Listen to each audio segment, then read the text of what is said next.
sayyiati a'malina may yahdihillahu fala mudilla lahu wa man yudlilhu fala hadiya lahu. Asyhadu an la ilaha illallah wa asyhadu anna Muhammadan abduhu wa rasuluh la nabiyya wa la rasula ba'dah. Yang terhormat Bapak Ibu Dewan Guru SD Muhammadiyah Menoreh, yang saya cintai adik-adik kelas 4, 5, dan 6 yang hari ini menjalankan ibadah puasa Ramadan. Ada yang sudah bolong puasanya? Nah, kalau yang kelas 6 mungkin sudah ada ya, karena berhalangan. Kelas 6 yang putri maksudnya. Kalau kelas 6 yang laki-laki bolong, banget. Baiklah, pertama-tama marilah kita panjatkan puji syukur kehadirat Allah Subhanahu wa Ta'ala yang telah memberikan kesempatan kepada kita sehingga kita dapat dipertemukan di bulan yang penuh berkah ini, bulan Ramadan. Udah dapat berapa puasanya adik-adik semuanya? Hah? 12 ya. 12 berarti yang puasa hari Sabtu apa Minggu? Ya, kalau yang nggak bolong ada yang 11, ada yang 12 ya. Tapi kalau ada yang bolong berarti mungkin ada yang baru 10, baru 9 atau berapapun itu. Yang penting nanti kalau bolong setelah Ramadan harus nyaru tang ya, atau mengqadha. Baik. Shalawat serta salam semoga selalu tercurah limpahkan kepada junjungan kita Nabi Agung Muhammad Sallallahu Alaihi Wasallam yang telah membawa Islam dari zaman jahiliyah menuju zaman yang terang benderang seperti pada saat ini ya, sehingga kita dapat merasakan nikmatnya Islam dan iman. Baik anak-anakku sekalian, adik-adik kelas 4, 5, dan 6, di sini saya akan menyampaikan suatu ketika ada seorang sahabat yang bernama Ibnu Abbas. Ada yang kenal? Sahabat Ibnu Abbas. Ya, sahabat Ibnu Abbas adalah salah satu sahabat yang paling dicintai oleh Rasulullah. Ketika Rasulullah telah wafat, sahabat Ibnu Abbas itu mengunjungi sebuah pasar di dekat Masjid Nabawi. Nah, kalau sekarang pasarnya mungkin sudah nggak ada, sudah ganti mall-mall yang besar-besar. Saat itu Ibnu Abbas bersuara dengan lantang, apa yang gerangan menimpa umat Islam ini? Para pedagang bingung. Kenapa Ibnu Abbas kok kamu bicara kayak gitu? Kemudian Ibnu Abbas, apakah kalian tidak tahu kalau di Masjid Nabawi itu sedang dibagikan harta warisan Nabi Muhammad? Nah, kan pada nggak tahu ya yang jualan. Bagaimana bisa Ibnu Abbas? Padahal Nabi ketika wafat aja hartanya Nabi itu sudah habis untuk perjuangan Islam. Nah, para pedagang menjawabnya seperti itu. Kemudian Ibnu Abbas berkata, kalian tahu majelis ilmu yang sedang dilakukan di Masjid Nabawi itu? Masjid Nabawi itu adalah masjid tempat Rasulullah memberikan ilmu kepada sahabat-sahabatnya, kepada umatnya. Dan harta wasiat atau harta warisan yang paling berharga dari Nabi Muhammad untuk umat ini apa? Ada yang tahu? Ilmu. Salah satunya adalah ilmu Al-Quran dan ilmu hadis. Nah, itulah mengapa keutamaan kita mengikuti majelis-majelis taklim seperti ini, kuliah duha seperti ini adalah kita itu sebenarnya baru diberi atau dibagi warisan dari Nabi Muhammad. Nah, maka pertahankan. Jangan sampai malas-malasan ikut majelis ilmu. Jangan setengah-setengah ya. Usahakan selalu memperhatikan apa yang disampaikan oleh pemateri. Siap? Siap ya? Nanti kalau ada yang tidak memperhatikan, tidak dapat tanda tangan, insya Allah. Nah, nanti saya titeni satu persatu. Yang tidak memperhatikan tidak dapat tanda tangan. Baik, kita masuk ke pembahasan. Pembahasan kita kali ini adalah adab-adab orang Islam yang ada di dalam Al-Quran. Ya.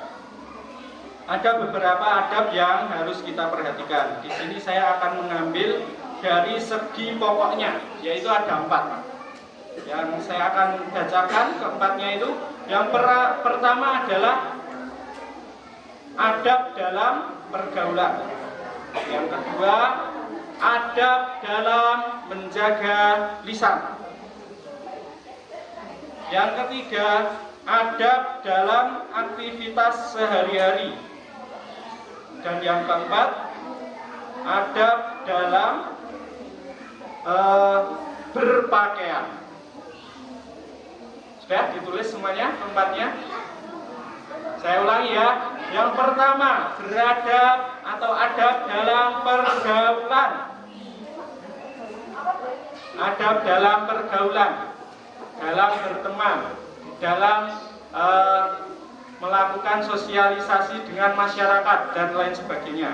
Yang kedua, adab dalam menjaga lisan atau menjaga perkataan. Kemudian yang ketiga, adab dalam menjaga aktivitas atau adab dalam menjaga aktivitas sehari-hari. Adab dalam menjaga aktivitas sehari-hari. Yang keempat, adab dalam berpakaian.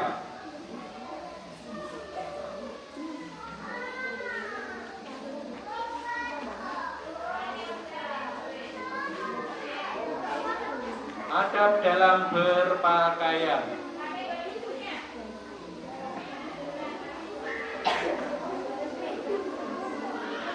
Sudah ya semua? Oke, yang pertama, adab dalam pergaulan. Nah, kita kan umat Islam ya. Seluruh manusia itu sebenarnya tidak ada yang bisa lepas dari yang namanya teman, tetangga, atau orang lain. Karena manusia itu termasuk makhluk yang harus bersosial atau makhluk sosial. Jadi tidak bisa hidup secara individu-individu. Ya. Salah satu contoh dalam beradab dalam pergaulan, yang pertama adalah saling menghormati dan menyayangi. Di Islam itu diajarkan kita untuk saling menghormati dan menyayangi, baik itu sesama makhluk Allah ataupun dengan yang lainnya. Contohnya makhluk Allah apa? Manusia, hewan, tumbuhan, terus alam sekitar, itu termasuk makhluk Allah. Apa dalilnya? Kita harus saling menyayangi dan menghormati. Untuk saling menyayangi dan menghormati kepada manusia, dalilnya ada di hadis At-Tirmidzi. Bunyinya, ittaqillaha haitsuma kunta wa atbi'is sayyi'atal hasanata tamhuha wa khaliqin nasa. Ada yang tahu? Bi khuluqin hasanin. Artinya apa? Ittaqillaha haitsuma kunta. Bertakwalah kalian kepada Allah dimanapun kalian berada. Wa atbi'is sayyi'atal hasanata tamhuha. Dan tutuplah sayyi'ah itu apa? Keburukan dengan kebaikan. Karena sesungguhnya kebaikan itu menghapus keburukan. Yang terakhir ini yang menjadi poin utamanya, wa khaliqin nasa bi khuluqin hasani. Dan bertemanlah dan berbaurlah dan bergaullah dengan manusia menggunakan akhlak yang hasan apa? Hasan baik. Nah, husni artinya berarti baik ya. Husni, husna, husain. Nah, Oke, kemudian yang pertama tadi beradab dalam pergaulan, poinnya saling menghormati dan menyayangi. Kemudian poin selanjutnya saling memberi hak orang-orang muslim. Nah, selama ini kita sering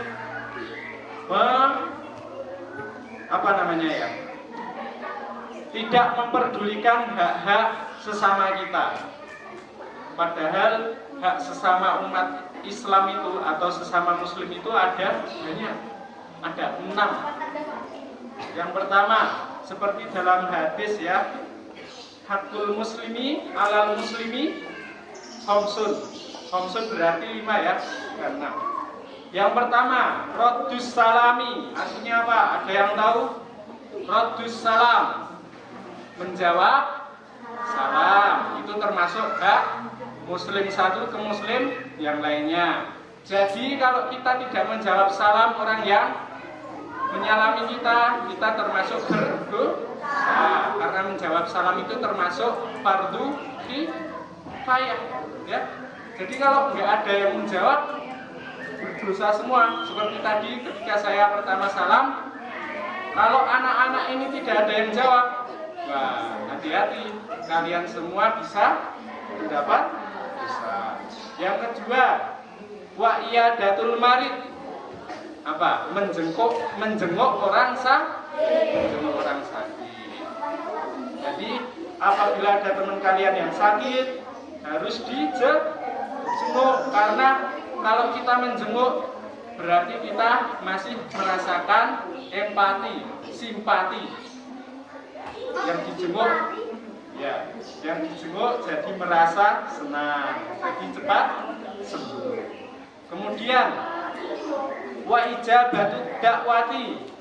Apa? Ada yang tahu? Menghadiri undangan.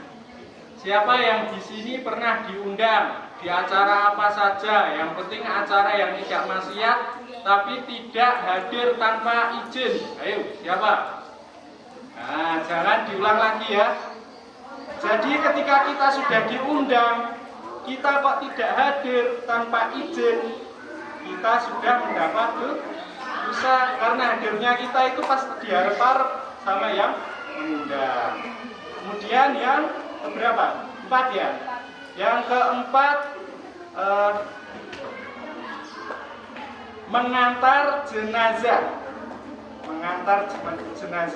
Termasuk hak seorang muslim kepada muslim lainnya mengantar jenazah. Walaupun muslim itu yang memiliki hak itu sudah tidak bernyawa.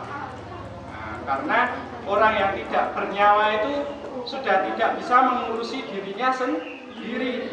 Jadi harus kita yang mengurusi, dari yang memandikan, mengafani, mengantarkan ke masjid, menyolati, kemudian menguburkan, sampai mendoakan dan kembali lagi. Nah, yang terakhir adalah yang sering banget dilupakan. Padahal setiap hari kita dengar. Apa itu? Watasmitul atis, yaitu menjawab orang yang atau mendoakan orang yang berhaji. Apa? Bersin ya, mendoakan orang yang bersin. Jangan sampai lupa. Ini termasuk hak seorang muslim. Kalau kalian dengar teman kalian bersin terus sudah membaca basmalah, alhamdulillah, kemudian kalian tidak mendoakan, nah, kalian termasuk orang yang tidak menghargai hak temannya. Doanya gimana? Ada yang sudah bisa? Contohnya saya bersin, alhamdulillah. Terus jawabnya, ya alhamdulillah. Terus saya jawab, ya oh, ya minimal seperti itu. Itu untuk hak seorang muslim kepada muslim lainnya. Poin yang selanjutnya adalah tidak saling mendolimi. Nah, ini poin yang harus kita terapkan semaksimal mungkin di sekolah kita. Saya masih melihat kemarin ketika anak kelas 2 bertengkar Ada kelas 6 malah cuma menonton, malah kayak mengadu. Nah, itu contoh yang tidak baik karena mendolimi adik kelasnya yang sedang berantem. Seharusnya jangan saling menyalahkan, introspeksi diri sendiri ya. Kalau selanjutnya ada yang melihat seperti itu lagi, tolong dilerai, dipisah, jangan malah diadu ya. Bukan cuma kelas 6 aja, mulai dari kelas 4, kelas 5 dan kelas-kelas yang bawah juga, kalau ada yang seperti itu diberitahu. Kemudian menjaga dan membatasi pergaulan antara laki-laki dan perempuan. Nah, ini perlu dijaga apalagi kalian kan sudah gede-gede ya, sudah memasuki usia apa? Usia balik itu artinya apa? Arti sampainya apa? Berarti kalian itu sudah, kalau bahasa Jawanya dolor, sudah mengerti mana yang baik dan mana yang buruk. Tapi lebih dari itu, kalian kalau kelas 6 yang sudah mulai ini yang perempuan yang sudah mulai haid ya, kalian berarti sudah terbebani dengan apa yang semua kalian lakukan. Kalau kalian mengerjakan amal yang buruk, nah itu kembalinya kepada Anda sendiri. Mengerjakan yang baik juga kembalinya ke kalian sendiri. Yang laki-laki juga seperti itu, yang kelas 6 ya. Kalau di luar sudah kayak anak dewasa, tapi kalau di dalam kelas masih kayak anak TK, berisiknya minta ampun ya. Diperhatikan itu, jangan sampai Bu Desti ya, yang setiap hari ngurusi kalian, tenaganya yang keluar sia-sia ya, kasihan. Diperhatikan, itu termasuk akhlak anak yang sudah balik itu, memperhatikan gurunya ya. Jangan sampai guru itu mengeluarkan ilmunya dengan sia-sia. Kemudian tadi beradab dalam pergaulan sudah, kita memasuki poin yang kedua, menjaga lisan ya, menjaga lisan. Menjaga lisan yang pertama adalah dengan memperbanyak membaca bacaan kalimah thayyibah. Ada yang tahu kalimah thayyibah itu apa aja contohnya?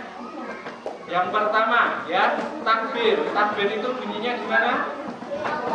Allahu Akbar. Kemudian selain takbir ada tahmid. Tahmid bunyinya tahmid. Ada yang tahu? Alhamdulillah. Kemudian tasmiyah bismillah. Kalau kita terbiasa basmalah ya, basmalah atau hamdalah, tapi secara sebutan adalah tasmiyah. Kalau hamdalah adalah takbir. Kemudian ada tasbih. Tasbih gimana tasbih? Subhanallah. Ada istighfar, astagfirullah ya. Menghiasi lisan dengan kalimat thayyibah. Kemudian berkata yang baik atau diam. Ini yang masih banyak saya dan kalian tidak memperhatikan.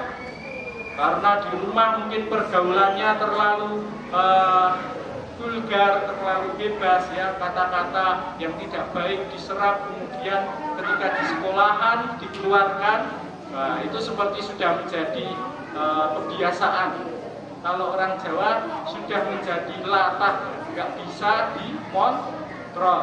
Nah, mulai dari sekarang kita coba untuk mengontrol ya. Kalau nggak bisa berkata yang baik gimana? Diam. Karena diam itu emas. Orang yang diam biasanya pinter-pinter. Karena orang yang banyak bicara itu seperti Tom kosong berbunyi nyaring. Bunyinya gimana? Klontang, klontang, klontang. Isinya cuma apa? Cuma kerikil satu biasanya, ya. Kalau kerikilnya penuh, biasanya bunyinya bukan klontang-klontang, cuma gelebuk-gelebuk atau gimana itu ya. Nah. Kemudian yang selanjutnya, menjauhi ucapan yang dapat menyakiti teman dan orang lain. Contohnya apa? Contohnya orang lain itu kamu bodoh, kamu jelek, kamu pengkhianat, atau sebagainya. Atau yang lebih sering kita dengar itu menyebut nama teman dengan sebutan yang tidak baik, dengan parabam. Apalagi yang paling parah dengan menyebut nama bapaknya. Nah, itu termasuk dosa yang sering dilakukan oleh kita ya. Diusahakan ya, kelas 6, kelas 5, kelas 4 kalian adalah contoh dari adik-adik kelas 1, 2, dan 3. Nah, saya masih mungkin guru-guru lain juga ada yang mendengar kalau di depan kantor itu kelas 6 teriak-teriak, kelas 5 teriak-teriak, kelas 4 juga. Wah, teriak-teriaknya manggil nama bapaknya atau manggil parabannya. Parabannya misalnya Duleh. Nah, tadi ada, saya sudah belum ada lagi. Nggak tahu dari kelas 5 atau dari kelas 6. Apalagi ini bulan puasa, tidak seharusnya kita berbicara kotor. Karena selain bulan puasa itu pahala kita dilipat gandakan, dosa kita juga mungkin bisa dilipat gandakan. Maka dari itu